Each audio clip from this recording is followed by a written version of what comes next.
මදු kitchen YouTube channel එකට ඔයාලව ආදරයෙන් පිළිගන්නවා. අද මම අරගෙන ආවේ රසම රස අල බැදුමක්.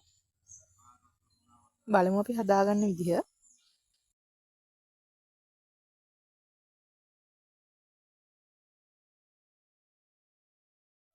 මුලින්ම අල ටික තම්බලා ටිකක් ලොකු කෑලි වලට කපා ගන්නවා. ඊට පස්සේ බී ලුණු ගෙඩියක් විතර දැම්මා. තව මේකට නයි කොච්චිත් දැම්මා. ඊට පස්සේ ට්‍රම්පේ කරපිංචා ඒ ටිකක් දාගන්න ඕන. ඊට පස්සේ 3-5 කුඩු මේස හැන්දක් විතර දාලා ඉවර වෙලා කහ කුඩුත් මේස හැඳි භාගයක් දැම්මා.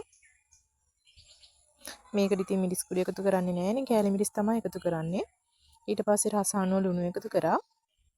කෑලි මිරිසුත් මම ගෙදරම හදාගත්ත කෑලි මිරිස් තමයි එකතු කරේ. එතකොට සැරත් වැඩි රසත් හොඳයි. කෑලි මිරිස් මේස හැඳි 5ක් විතර වගේ එකතු කරා. ඊට පස්සේ මේ ටික හොඳට කවලම් කරගන්න ඕන.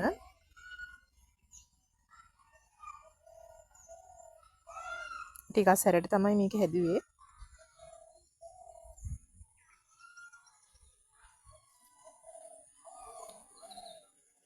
ඊට පස්සේ මේ ටික හොඳට කවලම් කරගෙන ඉවර වෙලා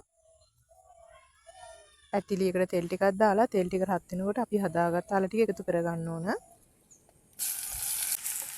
ඊට පස්සේ මේ ටික හොඳට කවලම් කරගන්න ඕන. සාමාන්‍ය ලුණු කෑලි බාගෙට වගේ තැම්බෙනකොට මේක ලිපෙන් බා ගන්න ඕන. ලුණු කෑලි බාගෙට තැම්බුනාමත් හරිම රසයි. මේ විදිහට තමයි මම මගේ අල බෙදුම හදාගත්තේ.